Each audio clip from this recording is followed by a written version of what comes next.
तो रिसेंटली अभी 2026 में सुप्रीम कोर्ट की ओर से पेंशन पर एक बहुत ही महत्वपूर्ण फैसला आता है, जिसमें जो आपके जस्टिस है वो कहते हैं कि कोई भी सरकार के नियम आपके जो एक्चुअल नियम को बदल नहीं सकते। सरकार अगर टेम्पररी जो चेंजेस करना चाहे आपके स्टेट्यूटरी रूल्स को, तो वो बदल नहीं सकती है। एमसी सिंगला केस को भी जोड़ रहे इस केस के साथ बहुत सारे लोग कि इसमें भी सेम ऐसा आपका जो इम्प्लीमेंटेशन है रूल्स का हो सकता है। तो चलिए देख लेते हैं पूरा क्या केस है और इसमें कैसे इनकी पेंशनर्स की जीत हुई थी। तो अब पूरी तरह से डिटेल में इसको समझते हैं कि आपका 2026 में एक जो केस था, union of India versus Balakrishnan, जो आपके मलिकोट थे, उनका एक केस था।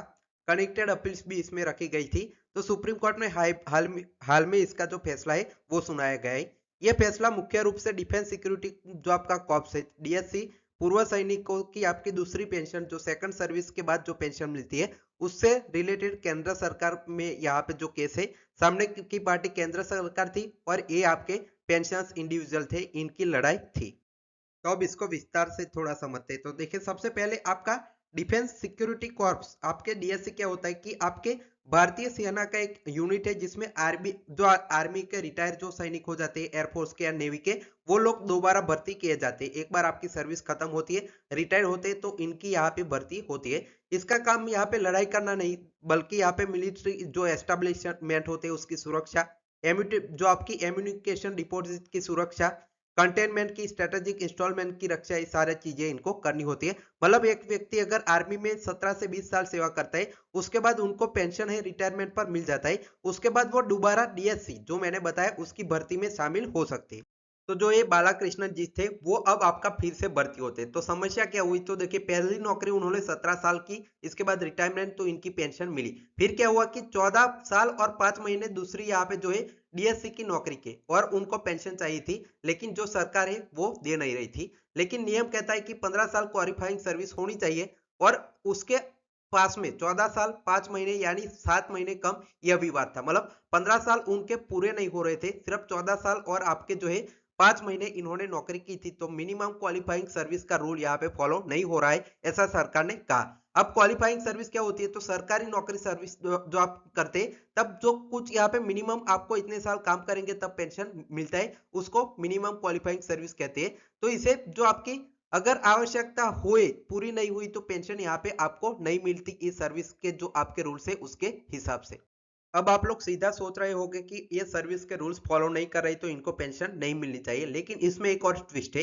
कंडोनेशन ऑफ शॉर्टफॉल एक आपकी चीज है, वो आती है रूल्स में। यह एक महत्वपूर्ण शब्द है। इसका मतलब क्या होता है, कंडोनेशन का मतलब होता है छोटी कमी को माफ कर देना। मतलब आपका जो टोटल क्वालिफाइंग सर्विस इनको डीएससी में चाहिए थी 15 साल मिनिमम, लेकिन इन्होंने 14 साल 5 महीने की थी, सिर्फ 7 महीने कम था। तो ये कंडोनेशन वाला जो आपका फायदा है इनको मिल सकता है कि उनको जरूरत थी 15 साल की, लेकिन सेवा की 14 साल 7 महीने, 5 महीने की कमी आई, तो नियम कहता है कि 1 साल तक यहाँ पे माफ हो सकती है। इसको कंडोनेशन ऑफ शॉर्टफॉल कहते हैं, तो पेंशन इनको मिल सकती है।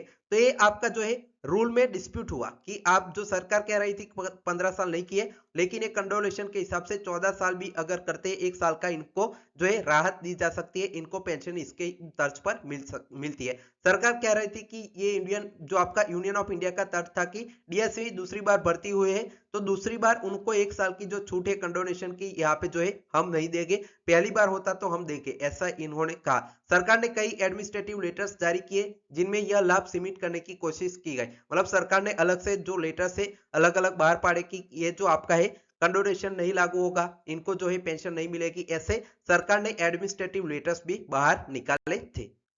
अब देखिए सैनिकों ने क्या कहा इस पर, तो देखिए उन्होंने कहा पेंशन रेगुलेशन में कहीं भी डीएससी वालों को कंडोनेशन नहीं मिलेगी ऐसा लिखा नहीं है। अगर नियम में रोक नहीं है तो लेटर आप यहाँ पे जारी कर के हमारा लाभ नहीं छीन सकते। यानी सैनिकों का कहना था कि नियम जो कहता है वही लागू होना चाहिए, लेटर के हिसाब से नहीं। अब मामला बड़ा क्यों बना, तो कई हाई कोर्ट में पहले सैनिकों के पक्ष में फैसला दे चुके हैं। मतलब बार बार यहाँ पे जो है जो हाईकोर्ट में गए, 3-4 हाईकोर्ट में, Punjab Haryana Delhi high court, arm force tribunal, इसमें जो सैनिकों के पक्ष में फैसला दिया गया कि रूल्स में तो लिखा है कि 1 साल का कंडोनेशन इनको मिल सकता है, तो इनको जो है पेंशन मिलनी चाहिए, लेकिन आपका सरकार बार बार लेटर लिख के इनको जो मना करती रही, और ये मामला फिर सुप्रीम कोर्ट में पहुंच जाता है।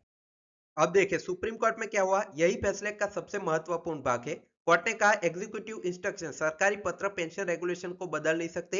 यदि पेंशन रेगुलेशन का लाभ देते हैं तो बाद में लेटर उस लाभ को खत्म नहीं कर सकता। सुप्रीम कोर्ट ने साफ साफ कहा कि अगर रूल्स में है जो आपका तो पेंशन आपको देनी पड़ेगी। आप यहाँ पे पत्र लिखकर इसको नकार नहीं सकते।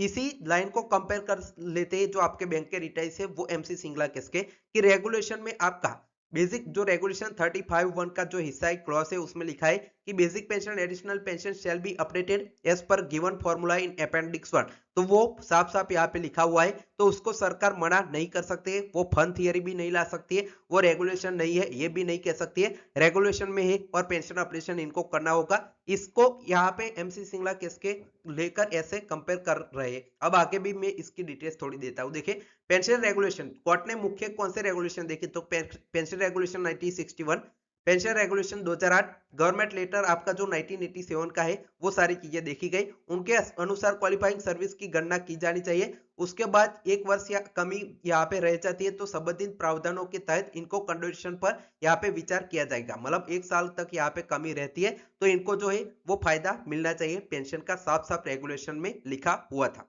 अब यूनियन की जो दलील थी उस पर सुप्रीम कोर्ट ने मनाही कर दी। वो बार बार लेटर लिखे जा रहे थे लेकिन अदालतों में पहले भी अस्वीकार हो चुके हैं और सरकार ने कहा कि बार बार आप लेटर लिखेंगे तो कोई फायदा नहीं होगा, इसका आप विरोध करते रहिए। अब सुप्रीम कोर्ट ने कहा डीएससी पर्सनल भी आर्म फोर्स पर्सनल है, उन्हें सेकंड सर्विस पेंशन मिल सकती है, इनको भी यहाँ पे जो है मिलनी चाहिए। यदि क्वालिफाइंग सर्विस में 1 वर्ष तक की कमी है तो उसके नियम अनुसार कंडोल आपका जो है कंडोलेशन इनको किया जा सकता है। मतलब इनको 14 साल के ऊपर इन्होंने सर्विस की है तो इनको पेंशन मिलेगा। केवल गवर्नमेंट लेटर से पेंशन का अधिकार छीना नहीं जा सकता है। यूनियन ऑफ इंडिया की सभी अपील्स को यहाँ पे खारिज करते और बड़ा फैसला है वो आपके बालाकृष्णन जी के हक में देते कि इन्होंने जो सेकंड सर्विस ली थी उसका भी पेंशन इनको मिलेगा। अब देखिए इससे फायदा क्या होगा कि एक्स सर्विसमैन जो है आपके जिन्होंने पहले आर्मी में पेंशन ली उसके बाद डीएससी में सेवा की तो उनको यहाँ पे दूसरी पेंशन की सेवा कम यहाँ पे कम रह गई, 1 साल भी रह गई है अगर आपकी तो उनको पेंशन रेगुलेशन के हिसाब से ये जो आपका सुप्रीम कोर्ट का महत्वपूर्ण फैसला है जिससे इन सभी लोगों को यहाँ पे शामिल किया जाएगा जिन्होंने 1 साल तक की कम सर्विस की थी डीएससी में। यह फैसला सिर्फ पेंशन का मामला नहीं है, इसे कोर्ट ने एक बड़ा सैद्धांतिक दोहराया कि स्टैट्यूटरी रूल्स कानून के नियम हमेशा जो आपके एग्जीक्यूटिव इंस्ट्रक्शन सरकारी पत्र या सर्कुलर से ऊपर होते हैं।